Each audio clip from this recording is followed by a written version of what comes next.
తెలుగులో విశేషమైన కృషి చేసిన గొప్ప వక్త, పండితులు, ఉపన్యాసకులు డాక్టర్ కోయి కోటేశ్వరరావు గారు. ఈ కార్యక్రమంలో మన అదృష్టం కొద్దీ భాగస్వామ్యం తీసుకుంటున్న ఆత్మీయులు,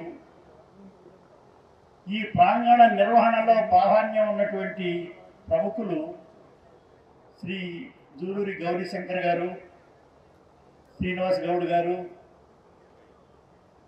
రత్నాకర్ గారు,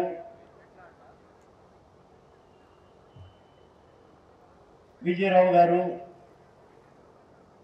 సభలో ఆశీనులైనటువంటి ఆత్మీయులందరికీ నా హృదయపూర్వకమైనటువంటి అభినందనలు. ఈ దేశం మాది అనే కవిత్వాన్ని ఇప్పుడు మనం ఆవిష్కరించుకున్నాం. దీన్ని రాసిన ఆయన డాక్టర్ కత్తి పద్మారావు గారు. వీరి ఆలోచనలు, ఆచరణలు మీకందరికీ తెలిసినటువంటివే.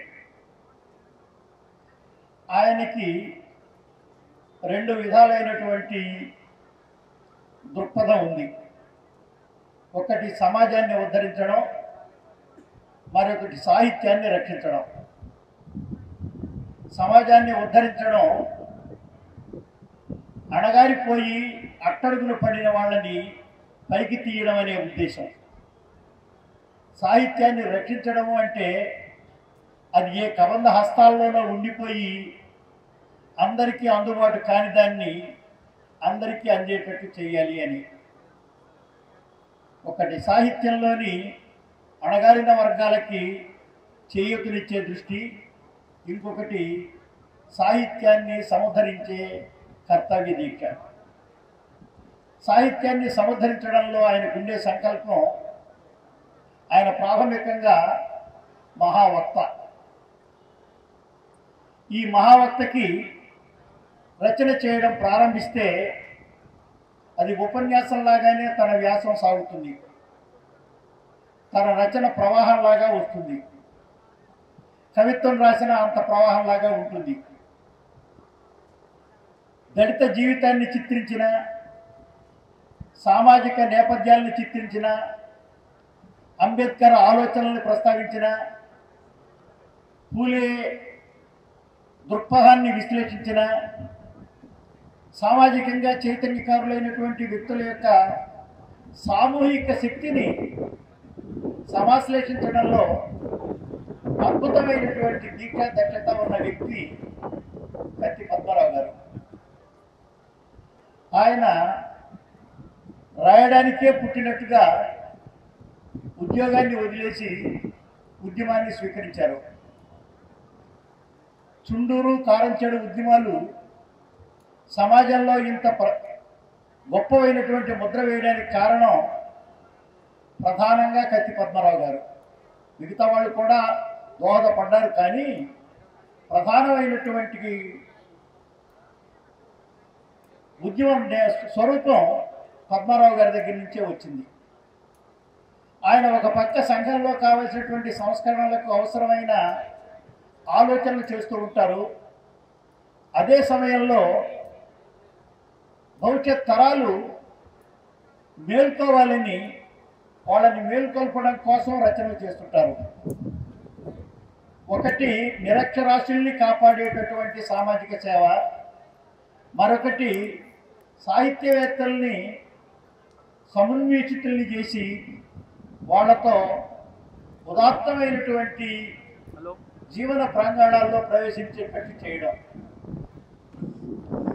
ఆయన ప్రధానంగా ఆవేశ పరవశుడైనటువంటి వ్యక్తి. ఈ ఆవేశ పారవశ్యంలోనే అద్భుతమైనటువంటి ఉపన్యాసాలు ఇస్తాడు ఆయన. ఆయన ఉద్యోగం పొన్నూరులో కళాశాలలో ఉపన్యాసకులుగా పనిచేశారు. అది మానేసి ఉద్యోగం వదులుకొని సమాజ సేవ చేయడానికి తను పూర్తి కాలం అంతా కూడా సమాజ సేవకే అంకితం చేసినటువంటి వ్యక్తి. నిరంతరం ఆలోచించడం, చదవడం, రాయడం, మనలందరినీ ఉత్తేజితులు చేయడం ఈ కార్యక్రమంగానే అతని జీవితం అంతా సాగుతూ ఉంది. అంత అంకిత భావంతో చేస్తున్నటువంటి వ్యక్తులు చాలా అరుదుగా ఉంటారు. ఆయన ఉద్యమాల గురించి రాసిన, దళితుల గురించి రాసిన, శ్రామికుల గురించి చెప్పిన, మొత్తం చెబుతూ ఉండే దృష్టి అంతా మానవుడు ఉన్నత మానవుడిగా మారాలని, పీడించేవాళ్ళు పీడకులు లేకుండా పోవాలని, ఈ అణగారిన వర్గాలు తలెత్తుకు నిలిచేటటువంటి శక్తులుగా మారాలని పూర్తి సంకల్పంతో ఆయన రచన చేస్తూ ఉంటాడు. పూరి ఆలోచనలు తెస్తాడు. ఎప్పుడైనా అవసరమైతే నారాయణ గురువుని చెబుతాడు. ఎక్కడ ఎవడు మంచి మాటలు చెప్పుంటే ఆ మాటల వల్ల జనం బాగుపడతారనుకుంటే వాటిని ప్రస్తావించి దాన్ని ప్రముఖం చేస్తాడు. ఈ పుస్తకం ప్రధానంగా కవిత్వం. ఆయన కవిత్వం కూడా ఆవేశపరవశంగా ఉంటుంది. మధురమైన ఆలోచనలు ఉంటాయి, సుకుమారమైన అభిప్రాయాలు ఉంటాయి. ఇంత వేగంగా ఉన్నటువంటి జీవితంలో అద్భుతమైనటువంటి ఉద్రేకపూరితమైన స్వభావము, స్వరూపము ఉన్న వ్యక్తి ఇంత సుకుమారము, సున్నితమైనటువంటి ఆలోచనలు కూడా చేయగలడు అని మీరు అర్థం చేసుకోవడానికి ఈ కవిత్వం చదవాలి. తనకు పసిపిల్లలు ఇష్టం, పీడింపబడే ఆడవాళ్ళంటే వాళ్ళ మీద దయ, సమాజంలో అణగారిపోతున్న ఎవరినైనా ప్రేమగా చూస్తాడు. ప్రకృతి మీద చాలా ఇష్టం, ప్రకృతికి స్త్రీకి అభేదాన్ని గుర్తిస్తాడు.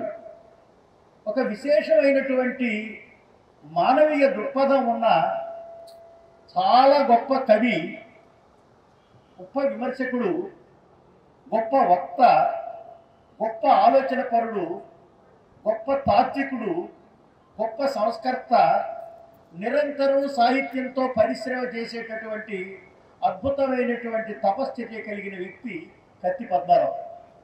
ఆ పద్మారావు పుస్తకంలో ఈ దేశం ఇంతకుముందు ఎవరెవరిదో అని అంటున్నారు, ఈ దేశం మాది అని జనం ఈ దేశం నుంచి, ఈ దేశంలో భాగస్వామ్యం లేని వాళ్ళు, ఈ దేశానికి తమ అవసరం లేనట్లుగా దేశం భావించబడ్డవాళ్ళు, అట్లాంటి వాళ్ళకి తెలివి కలగడానికి ఈ దేశం మాది అని ఒక పెద్ద విపుల స్వరం వినిపించాడు కత్తి పద్మారావు. ఈ స్వరం వింటే జనం భయపడతారు. భయం నుంచి ఏం చేయాలి అనే ఆలోచన వస్తుంది. ఆ ఆలోచన నుంచి వాళ్ళకి ఆచరణ వస్తుంది. ఆ ఆచరణ నుంచి మనం జాగ్రత్తగా ఉండకపోతే మన దేశం అనుకునేది మనది కాకుండా మరొకరి అయ్యే ప్రమాదం ఉందని ఇంతకాలం పీఠాధిపతులుగా ఉండే వాళ్ళకి భయం పట్టుకునేటట్లుగా తన కవిత్వం రాయగలడు. గొప్ప కావ్యం రాసి ఈ దేశం మాది అని ఒక హెచ్చరిక చేసి ఒక విప్లవ శంఖం పూరించి ఈ పుస్తకం తీసుకొచ్చినటువంటి పద్మారావు ఈ కవిత్వం వల్ల చేయగలిగినటువంటి పెద్ద చర్య, చేయగలిగినటువంటి గొప్ప కార్యం అనితర సాధ్యమైనటువంటిది. కొంతమంది పద్యాలు రాసుకునే కవులు ఉంటారు, కొంతమంది వచ్చిన కవిత్వాన్ని ఏదో రాస్తుంటారు, కొంతమంది అలంకారాలతో సాహిత్యాన్ని సృష్టించామనుకుంటారు, కొంతమంది ఏదో అభ్యుదయకరమైనటువంటి దృష్టితో ఉన్నామనుకునే వాళ్ళు ఉంటారు. వీళ్ళందరికంటే భిన్నమైన వాడు కత్తి పద్మారావు కవిత్వ రచనలో. ఇతను లాంటి కవి ఇంతకు ముందు లేడు. ఇతను మాత్రమే ఇతనిలాగా రాయగలడు. ఒక గంగా ప్రవాహంలాగా ఉంటుంది ఆకుండా అతని రచన. అనేకమైనటువంటి భావాల అలజడిలో తలమునకలైపోతూ ఉంటాడు మనిషి. వినూత్నమైనటువంటి ఆలోచనలు చేసే శక్తి ఉంది. ఇంత గొప్ప రచన చేయగలిగిన భాగ్యశాలి పద్మారావు. ఈ రచన వెనక ఉండేటటువంటి శక్తి ఏమిటి అంటే పీడిత వర్గ స్వరం. పీడింపబడ్డ వాళ్ళు ఇంకా ఎక్కువ కాలం పీడింపబడకుండా ఉండాలని కోరిక. సామాన్యుల పట్ల ఒకళ్ళతో పుచ్చుకున్న న్యాయవాది చేసేటటువంటి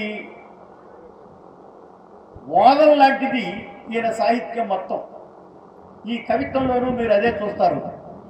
గొప్ప కవిత్వాన్ని చదివే అవకాశం మీరు మైమరిచిపోయి చదివేటటువంటి పరిస్థితి ఈ కవిత్వం చదువుతుంటే వస్తుంది. ఏ కవుల కవిత్వమైనా చదివితే ఆహా ఓహో బాగుంది అనుకునే అవకాశం మీకు ఉంటుంది. కానీ ఈ కవిత్వం చదివితే మీలోకి మీరు వెళ్ళి మిమ్మల్ని మీరు చూసుకొని ఈ సమాజంలో మేము చూడవలసినటువంటిది చాలా ఉంది అని తెలుసుకొని ఈ జీవితం ఇంత విశాలంగా ఆలోచించాల్సిన దృక్పథం ఉందని అర్థం చేసుకొని సమాజాన్ని, సాహిత్యాన్ని, మానవుల్ని సమగ్రంగా అన్వేషించే స్వభావం మీకు కలుగుతుంది. అసలు మనుషులను చూస్తారు, మనుషుల మధ్య ప్రేమ చూస్తారు, అసమానతలు పోయి సమానత రావాలనేటటువంటి దృష్టిని బాగా కలిగించుకుంటారు. వేరు వేరు కులాలుగా, మతాలుగా, వర్ణాలుగా, వర్గాలుగా విడిపోయినటువంటి జనం అన్నదమ్ములు కావడానికి ఆలోచనలు కలిగే అవకాశం వస్తుంది. ఒక్కొక్కసారి భయం కలుగుతుంది, ఒక్కొక్కసారి మీరు బెదిరిపోతారు. అయినా సరే చదవండి. అతని సంకల్పం అందరూ మానవులే, అందరూ సుఖంగా శాంతంగా జీవించాలి అనడం. ఈ దేశం మాది అనగానే మరి మాది అని అనుకునే వాళ్ళు ఎవరన్నా ఉండొచ్చు. అందరూ కలిసి ఈ దేశం మనది అనుకోవడానికి నేపథ్యంగా ఈ దేశం మాది అనేది మీకు పనికొస్తుంది. ఈ దేశం మనది అనుకునే రోజు రావాలి. చాలామంది మాది అనుకుంటున్నారు, అది కాదు మాదని మరి కొంతమంది అంటారు. మీరందరూ అట్లా కాదు, ఇది మాది అంటాడు పద్మారావు. ఇట్లా మాది మాది అని 10 మందికి అనుకునే సందర్భంలో ఇది జనానికి, ప్రజలది, మనది అనుకునే రోజు రావాలని ఆకాంక్షించడం కవికున్నటువంటి ప్రత్యేకమైనటువంటి దృక్పథం. గొప్ప కవిత్వం రాసిన పద్మారావుని అభినందిస్తూ ఈ సందర్భంలో చాలామంది వక్తలు ఉన్నారు, ఇచ్చిన సమయం తక్కువ, పుస్తకంలోకి వెళ్ళి మాట్లాడడం ప్రారంభిస్తే చాలాసేపు అవుతుంది. అందుకోసం మీకు స్వాగతం. మీకు ఈ విశేషమైనటువంటి గ్రంథాన్ని మీరు తీసుకుని చదివి ఇందులో ఉన్నటువంటి భావజాలాన్ని అర్థం చేసుకొని సమాజం పట్ల మానవుడు ఎటువంటి శ్రద్ధ కలిగి ఉండాలి, ఎటువంటి ఆలోచనలు పెంచుకోవాలి అని మీకు తెలియజేస్తుంది. ఈ పుస్తకం తీసుకోండి, చదవండి. చదివితే మీరు అదృష్టవంతులు అవుతారు, ఆలోచన పరులు అవుతారు, మానవులుగా మేల్కొంటారు, నిద్ర మత్తు వదులుతుంది. మీకు శుభం కలగాలని కోరుతున్నాను. ఈ పుస్తకం నా చేత ఆవిష్కరింపజేసిన శిఖాకాష్కి, విజయరావుకి, మిత్రుల సోదరులందరికీ హృదయపూర్వకంగా అభినందనలు తెలియజేస్తూ ఈ సభలో మిమ్మల్ని చూసే అవకాశం, మళ్ళీ జూలూరు గౌరీశంకర్ గారిని కలుసుకునే అవకాశం వచ్చి నేను చాలా సంతోషిస్తున్నాను. మీకు అందరికీ శుభాకాంక్షలు. ఈ కార్యక్రమం నిర్వహించిన మిత్రులకి ధన్యవాదాలు. సెలవు. కత్తి పద్మారావు గారు నిజంగా కవిత్వం అంటే కవిత, ఓ కవిత, నా కవిత అని కవిత్వం చదువుతారు. మేము ఇంటర్మీడియట్ చదువుకునే రోజుల్లో కవిత, ఓ కవిత, నా కవిత, యోగాశల నవపేశల సుమగీత వర్ణంలో అందని అందానివిగా ఉండిన రోజులలో నీకే ఒక తమవై ఒక శవవై చీకటిలో సుక్కిన రోజులు లేవా అంటే మొత్తం కరతాల ధ్వనులు. మీరు కొట్టట్లే, కరతాల ధ్వనులు మోగిపోయాయి కాలేజీల్లో. కంచు కంఠంలాగా మాట్లాడేవాడు కత్తి పద్మారావు. హేతువాద సంఘ నాయకుడిగా ఊరూరు వాడవాడ తిరిగి బ్రహ్మాండంగా ఈ సమాజంలో ఉన్నటువంటి వివక్షను చెప్పుకుంటూ హేతువాద సంఘ నాయకుడిగా తిరిగినటువంటి మహోన్నతమైనటువంటి వ్యక్తి కత్తి పద్మారావు గారు. తర్వాత కారంచెడులో అంబేద్కర్ మహర్ చెరువు గురించి మనం చెప్పుకుంటున్నాం. నీళ్లు తాగితే చెరువులో నీళ్లను కూడా ముట్టుకొనియకపోతే అంబేద్కర్ చేసినటువంటి ఉద్యమం. పూలే తన యొక్క మంచినీళ్ల బావి దగ్గర దళితుల్ని నాగపూర్లో నీళ్లు తీసుకుపోయినట్టు సంఘటన. స్వాతంత్రం వచ్చి భారత రాజ్యాంగం ఇంతకాలం అయినా కూడా కారంచెడులో చెరువు దగ్గర నీళ్ల కాడికి వెళితే దళితుల్ని చంపేస్తే అక్కడ నుంచి వచ్చినటువంటి ఒక వక్త, నిజంగా దళిత సాహిత్య ప్రవక్త కత్తి పద్మారావు, ఆయన నిజంగా ఒక నాయకుడిగా అవతరించాడు, మహానాయకుడిగా అవతరించాడు. అప్పుడు నేను ఎస్కే యూనివర్సిటీలో ఎంఏ చదువుతున్నాను. నేను యూనివర్సిటీ ఆఫీస్ బేరర్గా సెక్రటరీగా ఉన్నాను. యూనివర్సిటీ నుంచి నేను కారంచేడు ILTD కంపెనీ చీరాల దగ్గరికి వచ్చాను. అక్కడ మొత్తం ఒక పక్క ధాన్యపు రాసులు, ఒక పక్క దుస్తువులు, ఇంకో పక్క దళితుల ఆత్మగౌరవ జెండా నిలువెత్తున పట్టుకొని నిలబడినటువంటి వ్యక్తి కత్తి పద్మారావు గారు. కత్తి పద్మారావు గారు రాసినటువంటి ఈ కవితల్లో ప్రతి కవిత నిజంగా కవిత్వానికి ఆవేశం అవసరమే. ఆవేశం లేకపోతే, ఆగ్రహం లేకపోతే, ఆగ్రహ నిగ్రహంలోంచి ఒక తాత్విక రాకపోతే అది నిలవదు. కానీ కత్తి రాసినటువంటి పదునైనటువంటి కత్తితోటి ఈ దేశం మాది అంటున్నాడు. ఈ దేశం ఎవరిదంటే సంపదలను సృష్టించేవాళ్ళు. ఈ దేశం ఎవరిదంటే సంపదలను సృష్టించి ఆ సంపదలు మొత్తం అనుభవించినటువంటి పీడిత తాడిత ప్రజలు. ఈ పీడిత తాడిత ప్రజలు వంటి ఈ దేశంలో దళితులు, బీసీలు, మైనారిటీలు, అట్టడుగునున్న వాళ్ళు, దళనము అంటే ఛేదింపడా ఊరు బయట ఉన్నారు. ఇది వివక్ష కదా. మనకు అంబేద్కర్ విగ్రహం కనిపిస్తుంది ఇప్పుడు బ్రహ్మాండంగా. హైదరాబాద్ నగరంలో అతి ఎత్తైన విగ్రహం, భారతదేశంలోనే ఎత్తైన విగ్రహం అంబేద్కర్ విగ్రహం కనిపిస్తుంది. కానీ ప్రతి ఊర్లో కూడా అంబేద్కర్ విగ్రహాలు ఉంటాయి. కానీ మాలమాదిగవాడల్లో ఒక విగ్రహం ఉంటుంది, ఊరులో ఒక విగ్రహం ఉంటుంది. కాబట్టి గాంధీ విగ్రహాలు కూడా రెండు ఉంటాయి. వాడ గాంధీ, ఊరు గాంధీ, వాడ అంబేద్కర్, ఊరు అంబేద్కర్ అన్న డివిజన్ మాత్రం ఆ విగ్రహంలో కూడా స్పష్టంగా కనిపిస్తూ ఉంటుంది. అందుకే హైదరాబాద్ హుస్సేన్ సాగర్ నక్లెస్ రోడ్లో నగరం నడిబొడ్డున అంబేద్కర్ విగ్రహాన్ని మనం పెట్టుకోవడం అన్నది చాలా గొప్ప విషయం. అందుకే ఆయన కత్తి పద్మారావు గారు ఈ విగ్రహం పెట్టినప్పుడు కూడా ఆయన బ్రహ్మాండమైన ఒక లెటర్ కూడా రాశారు రాష్ట్ర ప్రభుత్వానికి. అంబేద్కర్ పేరుతోటి బ్రహ్మాండమైనటువంటి ఒక విశిష్టమైన అవార్డును కూడా ప్రతి ఏటా ఇవ్వండి అన్నటువంటి విషయాన్ని చెప్పారు.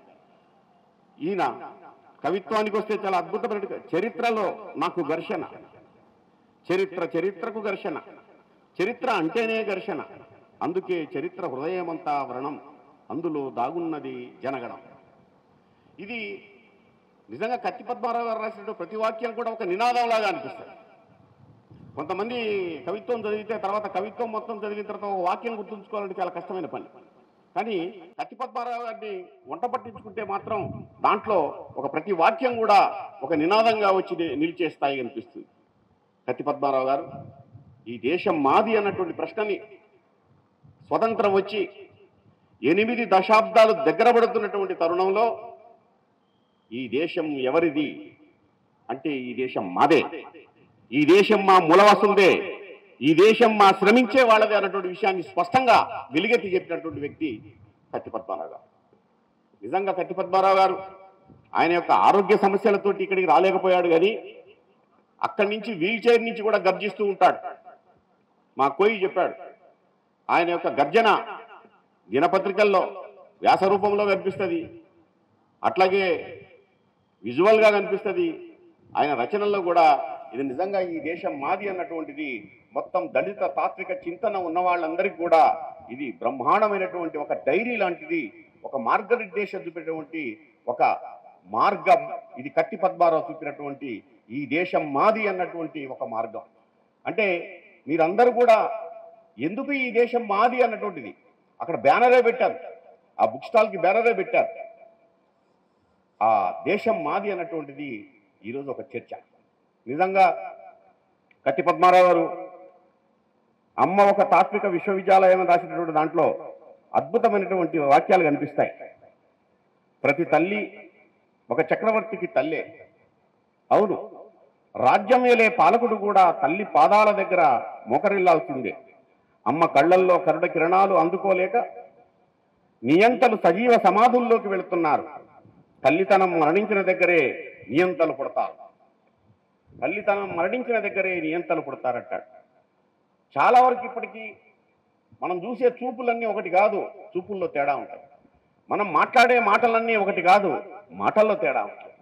కాబట్టి ఇది చాలా వరకు కరడుగట్టినటువంటి ఒక విభజన చేసినటువంటి, విభజనకు తావులేనటువంటి సమాజంగా మనం ఆవిష్కరించాలంటే ఈ దేశం మాది అన్నటువంటి ఈ యొక్క గొప్ప గ్రంథాన్ని చదవండి. దగ్గర దగ్గర ఈ మొత్తం కూడా 468 పేజీల కవిత్వం, చాలా పెద్ద గ్రంథం. ఇది మనకు ఒక రకంగా దళిత కవిత్వానికి ఇది బైబిల్ లాంటిది. తప్పకుండా దీన్ని మనం చాలా ప్రామాణికంగా తీసుకోవాల్సినటువంటి పుస్తకం.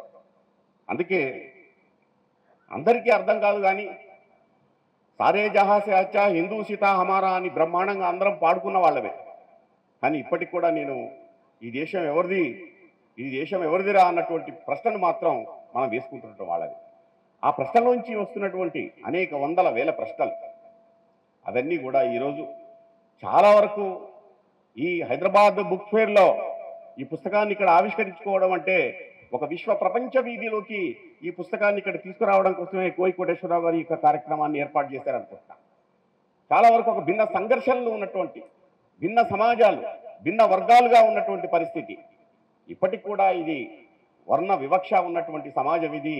ఇప్పటికి కూడా వర్ణ పంజరంలోంచి వస్తున్నటువంటి చిలకలు మాట్లాడుతున్నటువంటి సందర్భం ఇది. ఈనాడు ఈ దేశాన్ని చాలా భయంకరమైనటువంటి ఒక చీకటి కమ్మబోతుంది.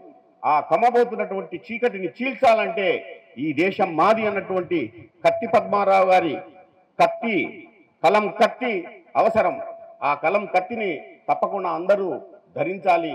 ఈనాటి సమాజంలో ఉన్నటువంటి కవులు, రచయితలు వెన్నెల గురించి రాసేవాళ్ళు, అట్లాగే అడవుల్లో ఉన్నటువంటి అందమైనటువంటి సౌందర్యాన్ని రాసేవాళ్ళు, ఇప్పపూల సారా గురించి రాసేవాళ్ళు ఇప్పుడు ఈ దేశం నాది అన్నటువంటి విషయాన్ని కూడా తెలుసుకోవడానికి ఈ పుస్తకాన్ని చదవండి. Thank you. सभी को जय भीम। इंसानों को गुलाम बनाकर हजार बादशाह बने हैं, गुलामों को इंसान बनाकर एक ही बादशाह बने हैं, वो है డాక్టర్ బిఆర్ అంబేద్కర్. మనుషుల్ని బానిసలు చేసి వేలాది మంది చక్రవర్తులు ఉన్నారు చరిత్రలో. బానిసల్ని మనుషులుగా చేసిన ఒకే ఒక చక్రవర్తి డాక్టర్ బిఆర్ అంబేద్కర్. అంబేద్కర్ గారి సందర్భంలో ఈ దేశం మాది కత్తి పద్మారావు కవిత్వం, ఆ పుస్తకానికి సంబంధించినటువంటి సందర్భంలో మిమ్మల్ని అందరినీ కలిసి వేదిక మీద ఉన్న గురువు గారు ఇనాక్ గారు, అన్న జూలూరి గౌరీశంకర్ గారు, కోయికోటేశ్వరరావు గారు, విజయారావు గారు, శ్రీనివాస్ గౌడ్, తమ్ముడు పసునూరు రవీందర్, మీ అందరికీ మరోసారి జైభీములు తెలియజేస్తూ, పద్మారావు గారు ఈ పుస్తకాన్ని తీసుకురావడం నిజంగానే గొప్ప విషయం. ఇది పేజీలు కూడా చెప్పేశారు ఆల్రెడీ. 467 పేజీలు ఉంది. దీనికి ముందు మాట కూడా నా చేత కూడా పద్మారావు గారు రాయించారు. ఆ సందర్భంగా పద్మారావు గారు ఈ కవితలో మాట్లాడుతున్న అనేక విషయాల్లో మరాఠీ దళిత పాంథర్స్కి, దళిత సంఘర్ష సమితి, కన్నడ రైటర్స్ సిద్ధలింగ గారి వాళ్ళ కవితలకి ఈయన కవిత్వానికి చాలా దగ్గర సంబంధం ఉంటుంది. ఆ సందర్భంగా బలూత్ అని అంటే బలూత్ మరాఠీ దళిత ఆత్మకథల్లో మొదటి ఆత్మకథగా అని చెప్పుకుంటాము. అంటరాని వాడు బలూత్ అంటే మరాఠీలో. ఆ దయాపావరావు కవితలో, ఓ సిద్ధార్థుడా, ఒకవేళ మేము విప్లవం తీసుకొస్తే మమ్మల్ని అందులో వదిలేయి అంటాడు. అదేవిధంగా బాబురావు బాగుల్ అనే మరాఠీ కవి, నాకు తెలుసు ఈ దేవాలయాల దేశంలో చార్వాకుడు పాతి పెట్టబడ్డాడు, బుద్ధుడు అవతార పురుషుడయ్యాడు, రావాలనుకుంటే తుఫాను వేగంతో వచ్చాయి, లేకుంటే చార్వాకుడిలా ఉప్పు పాతరవుతావు. ఎప్పటికి రావడం సాధ్యమవుతుందో అప్పటి వరకు వచ్చాయి, కానీ కనీసం అరచేత పట్టుకున్న అంబేద్కర్ గారి ఆలోచనల అగ్గి మంటను మాత్రం ఆరిపో నీకు అని చెప్పి మరాఠీ దళిత పాంథర్స్ కవులు కలగంటారు. ఆ సందర్భంగా కారంచేడు ఉద్యమ రణక్షేత్రంలో నుంచి పొడుచుకొచ్చిన కన్నమదాస్ కరవాలం డాక్టర్ కత్తి పద్మారావు. ఆయన కవిత్వంలో హోచిమన్లు, పాబ్లో నెరుడాలు, గావిచ్చులు, ఫైజ్ అహ్మద్ ఫైజులు, ముగ్ధు మొహిద్దీన్లు, శివసాగర్ కలే, గురుప్రసాద్, పైడి తెరేష్ బాబు, మధురు నగేష్ బాబు, నాగప్ప గారి సుందరరాజులు కనిపించి ఏడిపిస్తారు, కథన రంగానికి పరుగులు తీయిస్తారు. అలాంటి సందర్భంలో ఈ దేశం మాది అని పద్మారావు గారు రాసిన కవితలో ఆకాశ నక్షత్రాలు సముద్రంలో అద్దం చూసుకుంటున్నాయి, సూర్యుడు సముద్రంలో స్నానం చేసి తన బాల్యత్వాన్ని నిరూపించుకుంటున్నాడు, బౌద్ధ సంస్కృతి వికాసానికి ఆ కవి కరాలు పతాకలెత్తుతున్నాయి, ఈ దేశం మాది, ఈ యుగం మాది, ఈ దేశ నిర్మాతల మేమే అని చాటి చెబుతున్నాయి అంటారు. మరో చోట ఆమె పాదాల నెర్రెలు ఒక పునఃస్పష్ట సంకేతాలు కవితలో, మీరు మానవ సంస్కృతి నుండి శిల్ప సంస్కృతికి ప్రణమిస్తున్నారు, అందుకే మీలో మానవతా స్పర్శ లేదు, అందుకే మళ్ళీ ఆ దళిత తల్లి మానవతా పాఠశాల, అందులో విద్యార్థులు అవుదాం రండి, అప్పుడే భారతదేశానికి పునరుజ్జీవం అంటారు. మరో చోట విశ్వజనీన సూత్రమైన కవితలో, వివాహానికి కులం అడ్డుందని ఏ దేవుడు చెప్పాడు, ప్రేమ ఒక సంపద, సంపద కోసం ప్రేమను చంపడం ఎందుకు, ఇక రాబోయేది సంఖ్యలు తెంచే కాలం, గోడలు కూల్చే కాలం, ప్రేమదే విజయం, ప్రేమదే విశ్వజనీన సూత్రం అంటారు. జీవితం ఒక మహాయానం. ఆ ప్రయాణంలో కడలి అలల్లోని స్వరం మనకు వినిపిస్తుంది. ఏవో ఉక్కు సౌధాలు కూడుతున్న శబ్దాలు మనకి వినిపిస్తాయి. బౌద్ధ రాజ్య ఆవిర్భావం కోసం ఆత్మగౌరవంతో ప్రజ్వలించాలి. అంబేద్కర్ పునరుజ్జీవన ఆయుధకర్త అని అంటారు. ఈ విధంగా భారత దళిత కవిత్వంలో డాక్టర్ కత్తి పద్మారావు కవిత్వం ప్రత్యేక శైలిలో కనిపిస్తుంది. అది దళితుల సామాజిక, ఆర్థిక, రాజకీయ పరిస్థితుల దుర్మార్గాన్ని ఎండగట్టింది.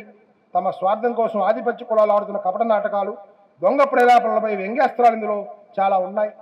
ఈ విధంగా హిందీలో కూడా మరాఠీ కవిత్వాన్ని అనుసరిస్తూ ఆ ప్రేరణతో అంబేద్కరైట్ కవిగా ఉన్నటువంటి జయప్రకాష్ కర్దం కూడా కబ్ తక్ చలేగా ఏ జుల్మ్ ఔర్ సితమ్ కా సైలాబ్, ఏకు భాయి భూకా సోతా హై, దూసరా ఖానా ఫేంకుతా హై అంటారు. ఎప్పటి వరకు అన్యాయాలు, అక్రమాలు, దుర్మార్గాలు జరుగుతూ ఉంటాయో ఒకడు అన్నం లేక అల్లాడిపోతూ ఉంటాడు, ఒకడు అన్నం పారేస్తూ ఉంటాడు. ఎప్పటికీ సమసమాజం అని చెప్పి అక్కడ జయప్రకాష్ కర్దం మాట్లాడతారు. అలాంటి చైతన్యంతో తెలుగులో కూడా పద్మారావు గారి సాహిత్యం వచ్చింది. ఈయన లేరా లేరా దళితుల యుగమేదరా అనే విధంగా అనే పాటలో కూడా చాలా సందేశం ఇస్తాడు. మాకు సెంట్రల్ యూనివర్సిటీలో అంబేద్కర్ అసోసియేషన్ తరఫున మేము పనిచేసేటప్పుడు పద్మారావు గారు వచ్చి అనేక సందర్భాల్లో, అనేక ఉపన్యాసాల్లో మాకు సందేశం ఇచ్చిన సందర్భం కూడా గుర్తు చేస్తున్నారు. ఈ విధంగా ఈ సాహిత్యం పెద్దలు చెప్పినట్టుగా ఒక బైబుల్ లాగా, ఒక ఖురాన్ లాగా, ఒక భగవద్గీతలా కూడా పనికొస్తుందని చెప్పి భావిస్తూ ముగిస్తున్నా. జై భీమ్.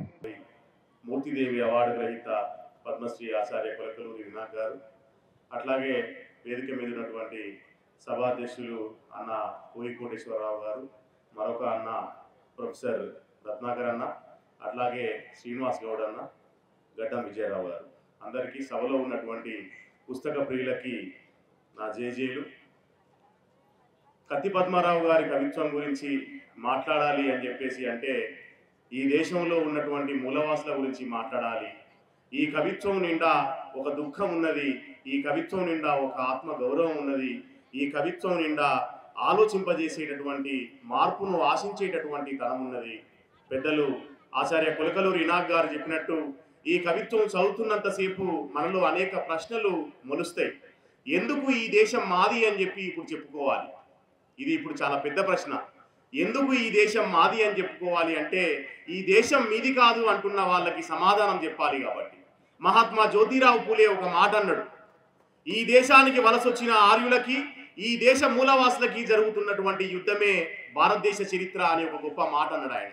ఆ వెలుగులో మనం కనుక ఈ కవిత్వాన్ని చూస్తే మనకు అనేక విషయాలు అర్థమవుతాయి. ఈ కవిత్వం నిండా కొత్త అలంకార శాస్త్రం ఉన్నది. వాస్తవానికి భారతీయ అలంకార శాస్త్రంలో బామహుడు ఏం చెప్పిండు, మమ్మటుడు ఏం చెప్పిండు అని చెప్పి మనం రకరకాల విషయాలు ఆలోచిస్తాం. కానీ ఇవాళ కత్తి పద్మారావు ఏం చెప్పిండు అని చెప్పి ఆలోచించాల్సినటువంటి ఒక సందర్భం ఉన్నది. ఇది ప్రత్యామ్నాయ అలంకార శాస్త్రం పునాదిగా, ఒక అంబేద్కరీయ అలంకార శాస్త్రం పునాదిగా రచించబడ్డటువంటి గొప్ప కవిత్వం అనే విషయాన్ని మాత్రం నేను ఇక్కడ పేర్కొనదగిన మిత్రులారా. అట్లాగే ఈ కవిత్వంలో ఒక ఫిలాసఫీ ఉంది, ఒక శిల్ప చాతుర్యం ఉంది, ప్రకృతిని మమేకం చేసే ఒక మాతృత్వం ఉంది. మనకు భారతదేశం యొక్క మూలవాసుల సంస్కృతి ఏంటంటే ఇది మాతృత్వంతో కూడుకొని ఉన్నటువంటి సంస్కృతి. దాని స్థానంలో ఇవాళ పితృస్వామ్యం ఎట్లా వచ్చింది, ఎట్లా రాజ్యమేలుతా ఉంది అనేటటువంటి విషయాన్ని కత్తి పద్మారావు గారు చాలా ఖరాఖండిగా వ్యతిరేకించినటువంటి ఒక సందర్భం మనకు కనబడతా ఉన్నది. ఇవాళ కార్పొరేట్ శక్తుల్ని వ్యతిరేకిస్తా ఉన్నాడు. ఈ పుస్తకంలో మనువాదాన్ని వ్యతిరేకిస్తా ఉన్నాడు. మనువాదాన్ని ఖండాలుగా ఖండించినటువంటి కవితా ఖండికలు ఈ పుస్తకం నిండా పరుచుకొని ఉన్నాయి అనే విషయాన్ని కూడా మనం ఇక్కడ గమనించవచ్చు మిత్రులారా. అయితే కత్తి పద్మారావు గారు ఈ దేశం మాది అని చెప్పి అనడమే కాకుండా ఇవాళ రాజ్యాంగాన్ని కాపాడుకోవాలి అనేటటువంటి ఒక గొప్ప నినాదాన్ని కూడా అందిస్తా ఉన్నాడు. అందులో భాగంగా ఈ కవిత్వంలో బౌద్ధ భారత నిర్మాణానికి నీలి పతాకలు ఎగరాలి అనేటటువంటి ఒక అద్భుతమైనటువంటి కవితలో చెప్తాడు కదా. ఆ కవిత్వంలో ఇవాళ రాజ్యాన్ని వదిలిన సిద్ధార్థుడు ఉన్న దేశం ఇది, రాజ్యాన్నే అమ్మేసే వాడిని చూసి ఆ సిద్ధార్థుడు ఆశ్చర్యచకితుడవుతున్నాడు. పర్వతాల్లో దాగున్న గ్రానైట్ నిధులు కూడా అమ్మబడుతున్నాయి, సముద్ర తీరంలో ఇసుక మేటలు అమ్మబడుతున్నాయి, బంగారు గనులు విక్రయించబడుతున్నాయి, మనిషి మేధస్సు కుదోబెట్టబడుతుంది. బౌద్ధ రాజ్య ఆవిర్భావం కోసం ఆత్మగౌరవంతో ప్రజ్వలించాలి. అంబేద్కర్ పునర్జీవన ఆయుధకర్త అనేటటువంటి ఒక మాటని ఈ కవిత్వంలో అన్నాడు. అంటే కత్తి పద్మారావు గారు ఇక్కడ ఏం సూచిస్తా ఉన్నారు అంటే బుద్ధిజంలో ఉన్నటువంటి స్వేచ్ఛ, సమానత్వం, సౌభ్రాతృత్వం అనేటటువంటి విలువల పునాదిగా మన సమాజం నిర్మించబడాలి. ఇవాళ ఆ విలువలు లేకుండా అధికారంలో ఉన్నటువంటి పాలకుడు ఎవడైనా కానీ వాళ్ళు కార్పొరేట్ శక్తులకు దాసోహం అయితే ఇవాళ పేద మధ్యతరగతి బడుగు జీవుల యొక్క బతుకులు రోడ్డున పడుతూ ఉన్నాయి అనేటటువంటి ఒక ఆవేశం ఈ కవిత్వం నిండా పరుచుకొని ఉన్నది మిత్రులారా. అట్లా ఈ దేశం మాది అని చెప్పి అనడం వెనకాల ఒక ఆత్మగౌరవం ఉన్నది, ఒక ధిక్కారం ఉన్నది. తెలుగు సాహిత్యం అంతా మనకు కేవలం రెండే భాగాలు. తెలుగు సాహిత్యం అంతా మనకు కేవలం రెండే భాగాలు. ఒకటి కుల వ్యవస్థని పటిష్టం చేసినటువంటి బ్రాహ్మణ సాహిత్యం అయితే, రెండోది ఆ వర్ణాశ్రమ ధర్మాన్ని బద్దలు కొట్టినటువంటి దళిత బహుజన సాహిత్యం. ఆ సాహిత్యానికి పతాకగా నిలబడ్డటువంటి యుగకర్త కత్తి పద్మారావు గారు. దళిత సాహిత్యానికి ఒక నాయకుడిగా ఆయన దళిత మహాసభ నాటి నుండి నేటి వరకు మాలాంటి యువకులందరికీ స్ఫూర్తిగా నిలిచిండ్రు. ఈ క్రమంలోనే ఈ పుస్తకాన్ని ఈ దేశం మాది అని చెప్పేసి మన ముందుకు తీసుకొస్తా ఉండు. ఇంతకుముందు నేను కత్తి పద్మారావు గారి మనిషే మహాకావ్యం పుస్తకం మీద ప్రసంగించాను. ఆ కవిత్వం చదువుకున్నాక ఈ కవిత్వం చూస్తే రెండిట్లలో వస్తువు విస్తృతి అనేది చాలా విశాలంగా కనబడతా ఉన్నది.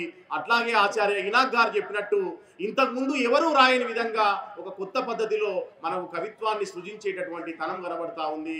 నిజానికి సృజనకారులకి రాజకీయ మూలాలు అర్థమైతే ఆ కవిత్వంలో ఒక ప్రజా దృక్పథం వచ్చి చేరుతుంది అనేటటువంటి విషయం మనకి ఈ దేశం చదివినప్పుడు కనబడుతుంది. తప్పకుండా పుస్తక ప్రియులందరూ ఈ కవిత్వాన్ని కొని చదవాలని చెప్పి తెలియజేస్తూ నాకు ఈ అవకాశం ఇచ్చినటువంటి సభా నిర్వాహకులకి జేజేలు ధన్యవాదాలు తెలియజేస్తూ ముగిస్తా ఉన్నాను మిత్రులారా. థ్యాంక్ యూ అన్నారా. Thank you. పాల్గొన్నందుకు చాలా ఆనందంగా ఉంది.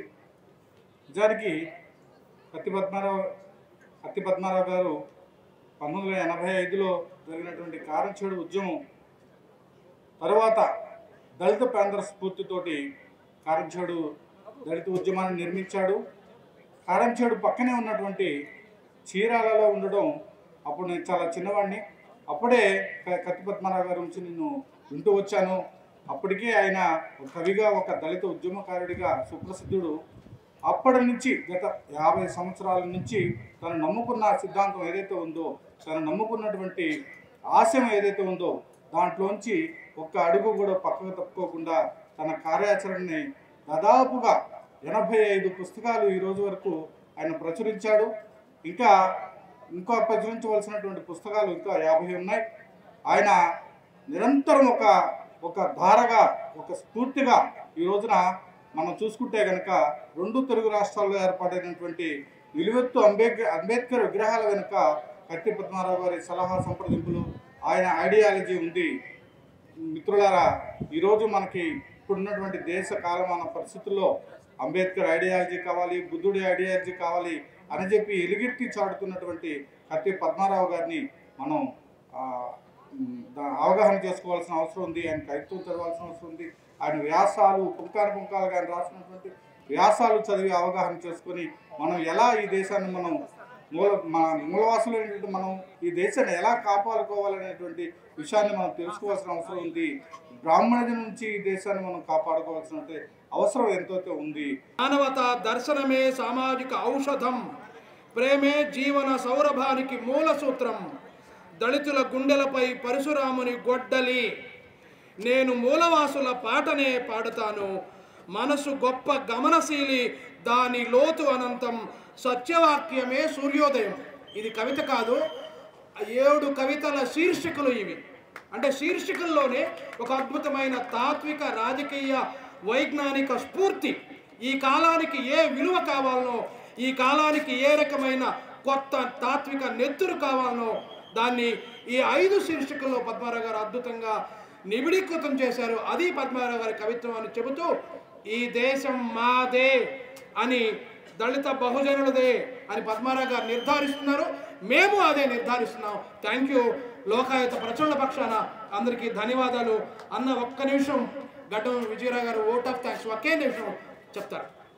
జీవి రత్నాకర్ గారికి, కృష్ణ రవీంద్ర గారికి, జూలరి గౌరీశంకర్ గారికి, శ్రీనివాస్ గౌడ్ గారికి ధన్యవాదాలు చెప్తూ, కత్తి పద్మారావు గారి సాహితీ ప్రస్థానం దాదాపు 50 ఏళ్లుగా సాగుతూ ఉన్నది. ఆయన అనేక అంశాల మీద వివిధ రకాలైనటువంటి పుస్తకాలు వ్యక్తిత్వ నిర్మాణం మీద, సాహిత్యం మీద, దళిత సాహిత్యం మీద, ఆంధ్ర సాహిత్యం మీద, ఆంధ్ర సాహిత్యం పుస్తకం ప్రత్యేకంగా రాశారు. అలాగే ఉద్యమం మీద, అంబేద్కర్ గారి మీద ప్రత్యేకమైనటువంటి పుస్తకాలు ఎన్నో రాశారు. ఆ అద్భుతమైనటువంటి పుస్తకాలన్నీ కూడా మన స్టాల్ నెంబర్ 11లో లోకాయత్ పబ్లికేషన్ స్టాల్లో దొరుకుతూ ఉన్నాయి. దయచేసి అందరూ వచ్చి ఆ బుక్ స్టాల్ను దర్శించండి. ప్రతి ఒక్కరిలో కూడా కత్తి పద్మారావు గారి సాహిత్యం కొనవలసిన అవసరం ఉన్నది. ప్రస్తుత పరిస్థితులలో రాబోయే 24వ తారీఖు సుందరయ్య విజ్ఞాన కేంద్రంలో అంబేద్కర్ వాదంపై, లౌకికవాదంపై జరుగుతున్నటువంటి దాడికి నిరసనగా రౌండ్ టేబుల్ సమావేశం జరగబోతూ ఉన్నది. సుందరయ్య విజ్ఞాన కేంద్రం 24/2/24న దయచేసి అందరూ రావాల్సిందిగా కోరుతున్నాం. అదేవిధంగా చెలో గుంటూరు మార్చి 2వ తేదీ ప్రత్యామ్నాయ సంస్కృతి మేళా పెద్ద ఎత్తున జరగబోతూ ఉన్నది.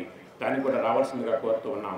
అలాగే మార్చిలో విజయవాడలోను, ఏప్రిల్లో ఒంగోలులోను, మేలో తెనాలిలోను, జూలైలో పొన్నూరులోను కూడా ప్రత్యామ్నాయ సంస్కృతి మేళాలు విరివిగా జరుగుతూ ఉన్నాయి. వాటన్నిటి కూడా ప్రజలు వేలాదిగా తరలివచ్చి లౌకికవాదంపై జరుగుతున్న దాడికి నిరసనగా ప్రజలందరూ ఒక్కటేనని, ఈ దేశం అందరిది అని, అందరూ ఈ దేశంలో కలిసిమెలిసి జీవించాలని, అందరికీ కలిసి ఉండాలని కోరుతూ సెలవు తీసుకుంటున్నాం. సహకరించిన అందరికీ ధన్యవాదాలు.